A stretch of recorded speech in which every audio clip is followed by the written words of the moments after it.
Dia 7 de abril, dia do jornalista. E Daniela Melhorança tem muita história para contar dessa trajetória que começou com muita paixão. E mesmo contrariada pela vontade da mãe, Daniela não desistiu e foi à luta. A minha mãe, ela é multicoisas, multitarefas. Hoje ela é advogada e professora, mas ela também já foi jornalista.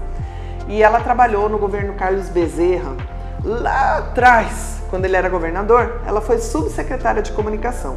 Quando eu estava indo para a faculdade, que eu estava decidindo o que eu ia fazer, eu falei para ela que eu queria ser jornalista. Ela tentou tirar essa ideia da minha cabeça, porque ela falava assim, jornalista não ganha dinheiro, jornalista rala pra caramba. E aí eu batendo firme, ela falou, não, vamos trabalhar comigo lá na Secom. Você vai trabalhar no governo do estado comigo, só que você não vai ganhar nada. É só para você ver como que funciona o negócio. Cara, foi o pior erro da vida dela, porque eu fui acompanhar como que era o trabalho da assessoria do governador. E fui acompanhar os jornalistas que trabalhavam lá, comecei a escrever matéria, eu estava no ensino médio.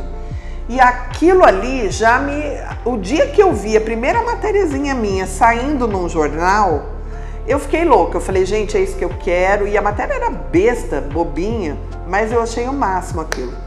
O jornalismo na televisão veio quando se mudou para a capital Cuiabá. E adivinhem aonde ela começou há muitos anos atrás. Me formei, voltei para Cuiabá, que era onde minha mãe morava.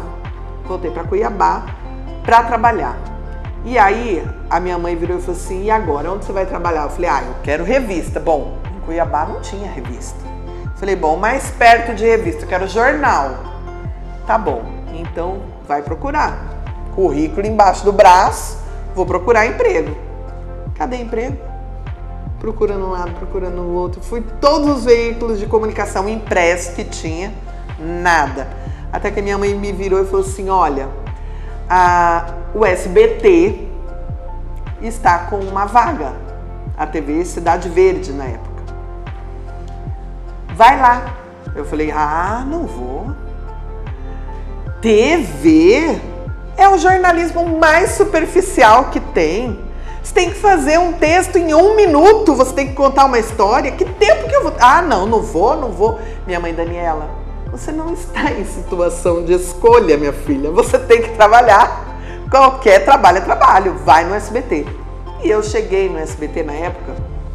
E assim, eu vim com um diploma de uma faculdade muito conceituada.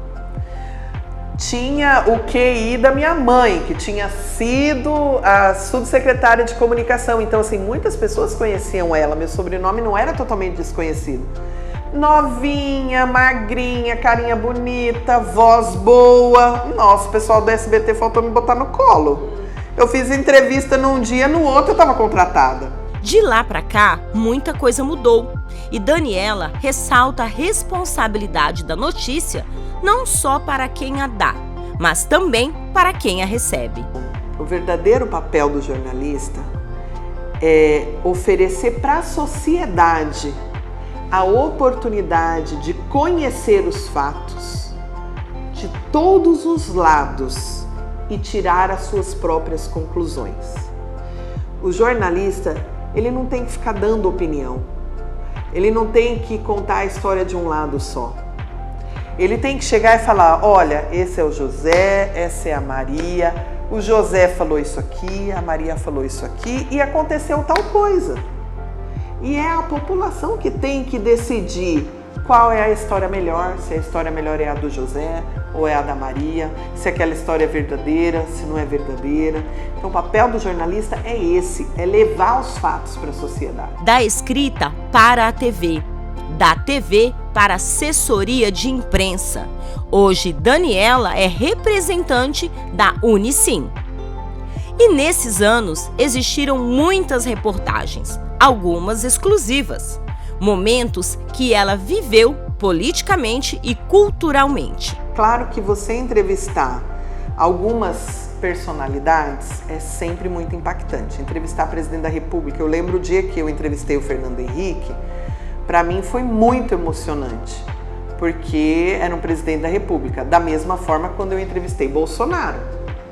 Então, assim, o Bolsonaro e o Fernando Henrique, eu entrevistei os dois com microfone. Então, eu estava ali. Já a Dilma, eu não cheguei a entrevistar, mas eu participei de eventos onde ela estava, mas aí eu estava mais à distância, não tive a oportunidade de entrevistá-la.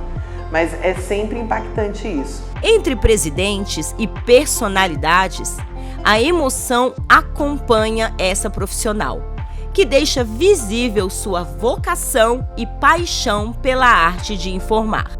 Mas a possibilidade de mudar vidas é o que realmente marcou a sua história. Que uma das entrevistas que me impactou foi como assessora de imprensa da CDL. Que foi uma entrevista que a gente fez quando a gente conseguiu reunir novamente um tio e uma sobrinha que não se viam há mais de 30 anos. Então foi muito emocionante. Que como que foi? Um amigo meu, o Ivan da Estúdio 1, chegou e falou assim: Dani, tem uma amiga minha que está procurando o tio dela, e o tio dela se perdeu do pai dela há muitos anos. Eles moravam no Paraná e por desencontro um saiu para procurar emprego e o outro que estava, a família se mudou de endereço. Quando o tio voltou, não tinha mais ninguém naquela casa. E naquela época não tinha televisão, não tinha telefone, era difícil os contatos, eles se perderam. Então esses dois irmãos se perderam, passaram mais de 30 anos perdidos. E o pai dessa moça estava com câncer, muito doente. E ele falou para a sobrinha que o sonho dele era reencontrar o irmão. E essa sobrinha começou a tentar resgatar esse tio e buscando informações. E a última informação que ela tinha tido é que esse tio estava aqui em Sinop. E aí o Ivan veio e me procurou e falou assim: Dani, você não consegue jogar essa informação, o nome dessa pessoa? Porque ainda por cima eles tinham nomes diferentes, essas coisas de registro que não levam o mesmo sobrenome, irmãos que acabam sendo registrados com sobrenomes diferentes. Eu falei: Ivan, é possível eu jogar na imprensa, mas antes da gente jogar na imprensa, nós vamos tentar uma outra coisa. Vamos tentar usar o SPC da CDL.